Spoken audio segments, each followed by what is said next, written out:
l'Assemblée chrétienne et d'évangélisation.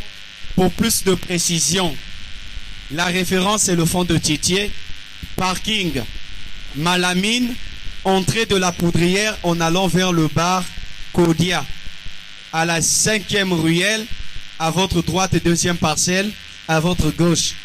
Là, on va voir l'Assemblée chrétienne et d'évangélisation. Et vous conviendrez également avec moi, bien-aimés dans le Seigneur, que les ruelles posent problème au niveau de Pointe-Noire. Donc, vous pouvez toutefois, pour les plus amples informations et précisions, appeler au 06 462 67 43. Je répète, 06 462 67 43 ou encore au 04 439 23 34. 439 23 34. Nous allons appeler le pasteur Lévi Titembo, berger de l'Assemblée chrétienne et d'évangélisation, succursale de Pointe-Noire.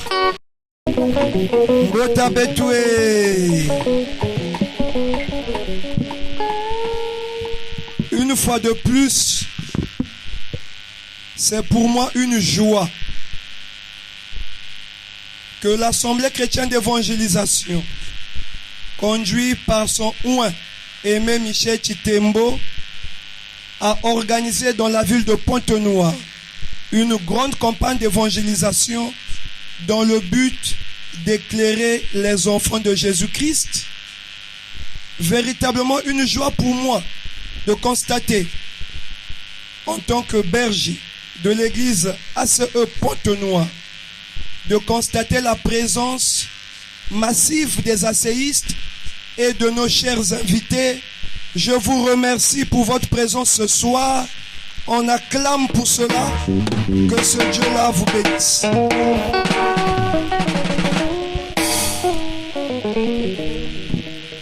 Nous sommes donc à la fin de notre cérémonie d'ouverture de la grande campagne d'évangélisation dans la ville de Pointe-Noire.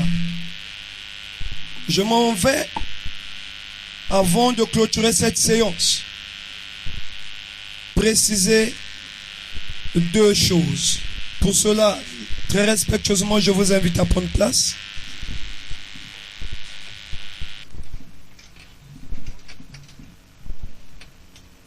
Maintenant, je demande l'attention de tous nos frères, l'attention de nos sœurs, de nos invités. Nous bénissons ce Dieu-là qui nous a donné ce grand prédicateur qui est un père pour nous, le pasteur Destin Éminent Trésor, qui est le berger de l'église ACE de Dolisie, pour cette belle prédication de ce soir. Je tiens à préciser qu'il a effectué le déplacement de Dolisie pour Pointe-Noire pour l'animation de cette grande campagne d'évangélisation. Et nous saluons par la même occasion les asséistes de Dolisie avec des acclamations.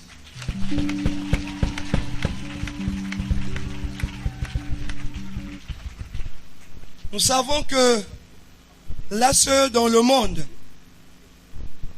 est fixé, focus sur ce programme.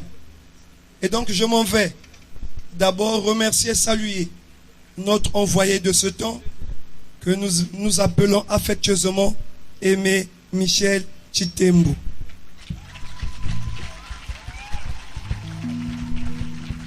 La ville de Pointe-Noire l'attend. Nous attendons l'envoyé.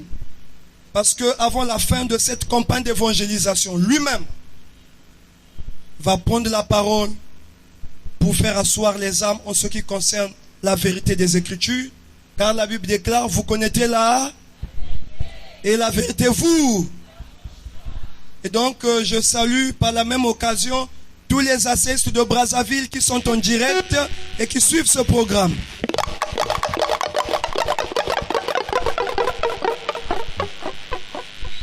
Nous saluons aussi notre Père, le premier fils de notre envoyé. Nous l'appelons l'apôtre. Et c'est le cœur de notre envoyé. Et nous, ce soir, nous voulons le saluer. Papa Joël Gaëtan Bilongo de l'ACE du Gabon et toute l'église du Gabon, recevez nos salutations. La présence et la contribution de chaque berger et des églises, nous l'avons reçu et nous témoignons cet amour qui est manifesté dans l'ACE et pour ça, nous sommes contents et heureux ce soir. On acclame pour le Seigneur. Alors, bien aimé, cette grande campagne d'évangélisation, comme on venait de le dire, a pour but d'éclairer les enfants de Jésus-Christ, d'ôter le voile de l'ignorance. Le but de cette grande campagne d'évangélisation est de remettre de l'ordre dans l'église, où l'imposteur, où le diable a sémé le désordre dans le but de scroquer, de piller, de dérober les biens des enfants de Jésus-Christ. Chaque chose a son temps, j'ai entendu dire au cours de l'événement. Et donc il y a un temps de ramasser les pierres, il y a un temps de les jeter. Il y a un temps pour l'apostasie d'égarer le peuple de Dieu. Et maintenant nous disons dans la ville de Pointe-Noire que le temps est arrivé où l'apostasie doit sortir de l'église pour que l'église soit préparée à être enlevée par Jésus-Christ lui-même à travers l'envoyé qu'il nous a donné. Alléluia. On se demande quand on voit des hommes intelligents, sages, instruits. On se demande quand on voit ces gens-là qui ont fait quand même des études.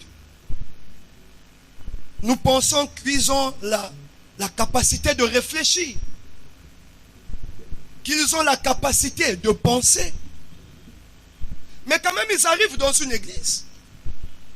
Et le pasteur dit, prends la pierre, jette sur le démon.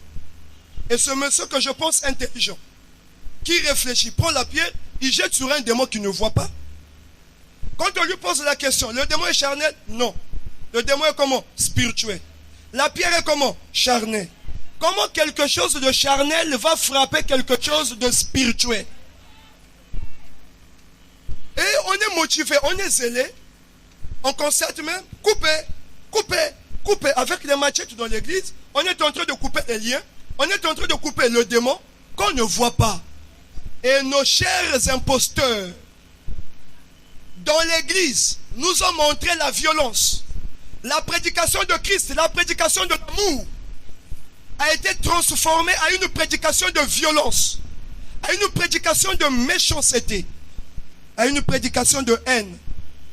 Quand Jésus dit, priez pour vos ennemis, bénissez ceux qui vous maudissent. L'imposteur rentre dans l'église, commence à dire, le sang sur la bouche de ceux qui parlent mal de moi. Le sang ira faire quoi sur la bouche de ceux qui parlent mal de toi? Le feu dans le camp de l'ennemi. Boum. Le boum là veut dire que le camp de l'ennemi. Qu'est-ce que l'ennemi t'a fait? Jésus lui-même dit, priez pour vos ennemis. Bénissez ceux qui vous maudissent. Dans l'église, on commence à jeter le feu contre l'ennemi. Cette compréhension contredit la base que Jésus a posée. Et moi je me demande, pourquoi ces hommes intelligents, ces hommes qui ont étudié quand même, qui ont la possibilité de réfléchir, ne comprennent-ils pas que ces hommes-là sont des imposteurs? Alléluia. Et aujourd'hui, quand nous rentrons dans les églises, partout où nous allions, quand tu rentres, tu vois, soit au prêchoir ou à l'autel, on place la croix. Quand tu demandes, pourquoi vous mettez la croix dans l'église? C'est le signe des chrétiens. Quand je passe au cimetière, à Itatolo, je vois la croix. Je demande aux morts, pourquoi on a mis la croix ici? Parce que nous sommes morts. Je viens dans l'église, je vois la croix, je demande au pasteur, pourquoi tu as mis la croix dans l'église? C'est le signe des chrétiens. Je dis, mais elle est morte au cimetière, et vous qui êtes à l'église, il y a contradiction. Le signe plus ne change pas de signification.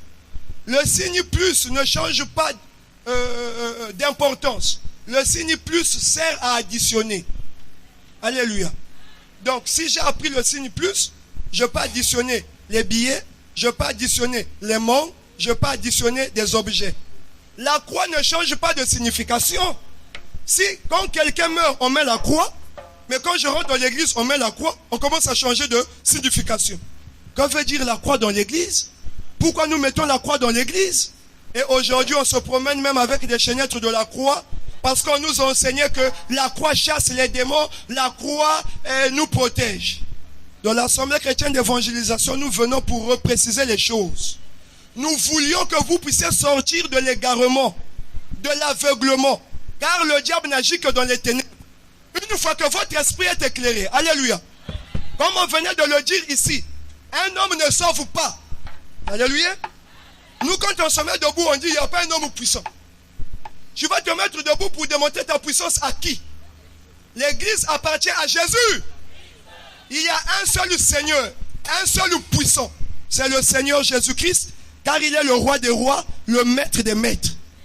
Toi, tu rentres dans l'église, tu commences à exhiber tes totems, tu commences à exhiber ta sorcellerie pour faire croire aux gens que Jésus t'a envoyé. L'heure est venue pour faire la différence entre la sorcellerie et le Saint-Esprit.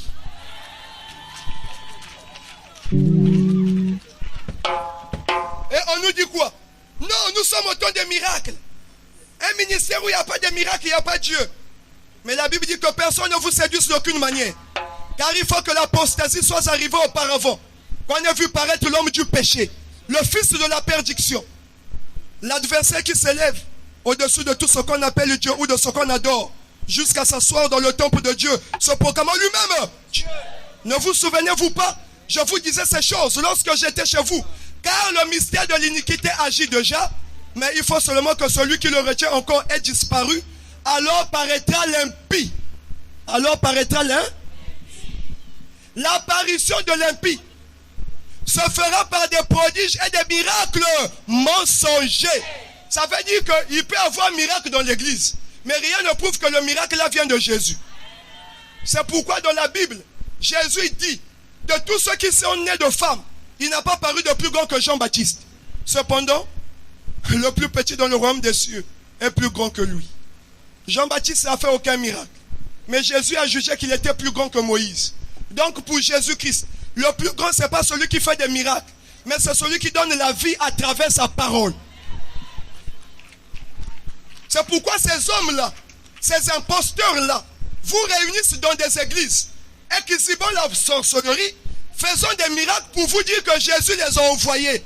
L'enfant de Jésus ne se nourrit pas du miracle, mais l'enfant de Jésus se nourrit de la parole. Car la Bible dit, vous connaîtrez le miracle. La Bible dit, vous connaîtrez l'imposition des mains. La Bible dit, vous connaîtrez le jeûne et prière. La Bible dit, vous connaîtrez le combat spirituel. La Bible dit, vous connaîtrez la vérité. Et la vérité vous a. Alléluia. Et quand nous venons, nous disons que toute connaissance, toute prédication qui ne cadre pas avec la vérité de Christ, cette prédication vient du diable dans le but d'égarer les enfants de Jésus-Christ, car le diable ne peut se manifester que dans le mensonge. Or, là où il y a la vérité, il y a la lumière, et là où il y a la lumière, Satan ne vient pas. Nous sommes curieux de constater que dans l'église, on chasse les démons. Qui vous a dit que la place des démons, c'est à l'église? Si déjà là où est Jésus, le démon a peur de venir. Mais dans l'église, toi tu chasses le démon. Et le démon même te dit, je ne sors pas. Donc le démon a eu le culot de rentrer dans l'église là où est Jésus. Tout le temps que tu prêchais, le démon t'écoutait dans ton fidèle. Tu as prêché, le fidèle a écouté la prédication. Le démon aussi a écouté la prédication. Après avoir écouté la prédication, tu viens encore chasser le démon. Et le démon dit, je ne sors pas. Qui est dans le fidèle? Quand moi je vous prêche la parole, alléluia. Vous qui m'écoutez, en écoutant la parole, vous recevez qui? Bon, si la parole est Jésus-Christ, si en écoutant la parole, vous recevez Christ, dans ton corps là, où est la place du démon? Les pasteurs devaient se dire que quand je chasse le démon dans le fidèle, c'est que le fidèle n'a pas encore Christ. Quelle est donc l'importance de la parole que je lui prêche? Ça fait 10 ans que tu prêches dans ton église. Tes fidèles n'ont jamais reçu Christ. Chaque jour, tu les chasses des démons. Ils sont devenus des dépositoires des démons. Mais c'est que toi-même aussi, tu es un démon.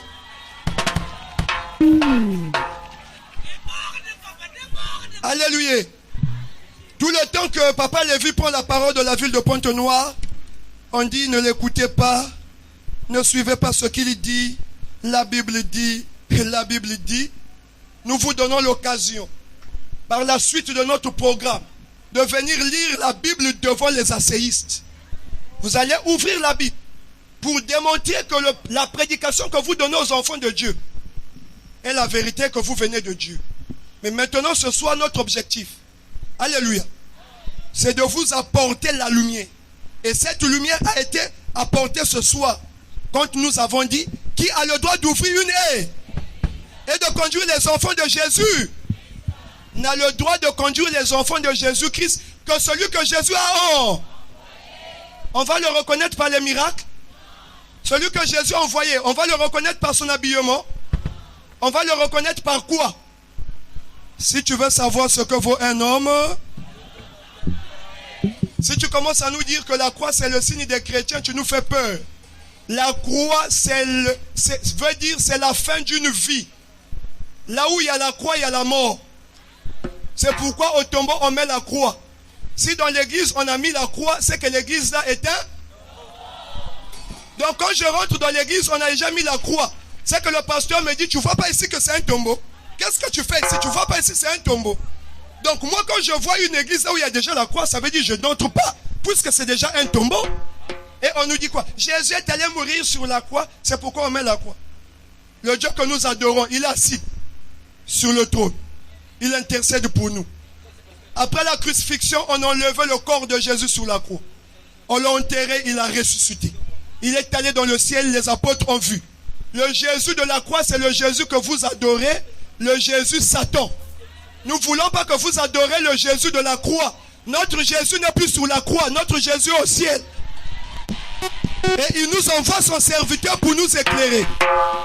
Et à la suite, nous disons la place de la croix. La place de la croix, c'est pas à l'église, c'est pas à l'église. La place de la croix, au cimetière, au cimetière. La place de la croix, c'est pas sur ton front, c'est pas sur ton cou, c'est pas sur tes oreilles. La place de la croix, c'est pas dans ta maison. La place de la croix, c'est pas dans ta chambre. Mais la place de la croix, c'est au cimetière. Donc toi qui m'écoutes déjà, commence à te poser la question, pourquoi j'ai mis la croix dans la chambre? Qui t'a dit de le mettre? Un imposteur. Alléluia. Donc, comme on venait de le dire, nous avons, pour cette campagne d'évangélisation, le thème principal, qui a le droit d'ouvrir une église et de conduire les enfants de Jésus-Christ. Nous voulons d'abord sur ce point, à ce sujet, que nous soyons éclairés, que nous comprenions ensemble que ce n'est pas n'importe qui doit se mettre debout pour dire Jésus m'a envoyé. Papa venait de le dire, papa trésor. Je te consacre, va ouvrir ton nez. Celui que tu as consacré là, tu lui dis d'aller ouvrir son église.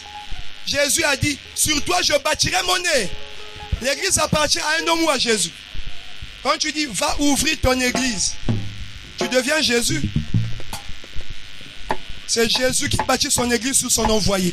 D'où on nous a dit, retenons cela, qu'un pasteur qui a été consacré par quelqu'un n'est pas un envoyé de Jésus. Alléluia. Voilà, bien aimé, nous n'allons pas tirer en longueur. Mais le but, c'est que nous puissions nous réveiller. La puissance de Dieu ne réside pas dans une personne. La puissance de Dieu ne réside pas dans un objet. La puissance de Dieu ne réside pas. Alléluia. Moi j'appelle ça des gris-gris. L'envoyé dit c'est du charabia. Nous disons que ça c'est la pagaille spirituelle. La puissance de Dieu réside dans sa parole. Viens, je vais te guérir. Viens, je vais te délivrer. Tu es qui pour délivrer quelqu'un? Ils sont semblables à des féticheurs. Regardez un féticheur qui est porte-monnaie magique. Il dit, Mouka Salah porte-monnaie magique. Mouka n'a besoin de porte-monnaie magique. Qui a bouti si 1 million et un peu si nous 100 000. Qui a quitté l'inganga. Et qui a salé porte-monnaie Pour qu'un gars soit chaque jour, quoi? Un gars maintenant, un gars dit quoi? Bon, si un gars a texté un porte-monnaie magique, c'est qu'il a besoin de quoi? Bon, pourquoi pas un seul porte-monnaie magique? Il y a un de moi aussi. Il y a une soit 1 million, il y a un de moi aussi.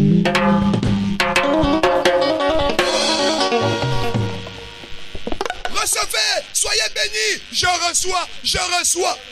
Enveloppe 500 000, bénédiction 500 000, bénédiction 100 000. Parce que tu veux me bénir en prenant mes 500 000, en prenant mon argent. Si la bénédiction que tu me donnes là va me donner le travail, que la bénédiction là te donne d'abord toi-même le travail. Si la bénédiction que tu veux me donner, ça va me donner des enfants, que la bénédiction donne d'abord à toi-même des enfants. On propose aux enfants de Dieu des choses que eux-mêmes ils n'ont pas. C'est le fétichisme dans l'église. Et nous venons pour mettre fin à cela. Enfants de Jésus-Christ dans la ville de Pointe-Noire et partout dans le monde, l'heure du réveil spirituel est arrivée. Et nous disons que nous sommes dans le temps de la révolution spirituelle. Toi qui veux plonger dans la connaissance, toi qui veux avoir les assises de la connaissance de la parole de Christ, nous t'invitons demain à partir de 9h à l'église au 34 rue Makoko, quartier La Poudrière. Dès que vous serez au niveau des rails, vous allez déjà voir les surveillants, les protocoles, habillants choisibles, orange et vert pour vous accueillir. Et vous qui voulez comprendre réellement qui a le droit d'ouvrir une église, qui je dois suivre, qui a le pouvoir de conduire mon âme, nous vous invitons à poursuivre le programme jusqu'à la fin, car nous savons que déjà à la fin, nous allons recevoir un homme particulier qui viendra pour encore faire asseoir ce que nous avons commencé. Et donc, au sortir de cette grande campagne d'évangélisation, nous sommes rassurés que tous ensemble, nous allons nous déplacer d'un point inférieur à un point supérieur. On acclame pour le Seigneur. Alléluia.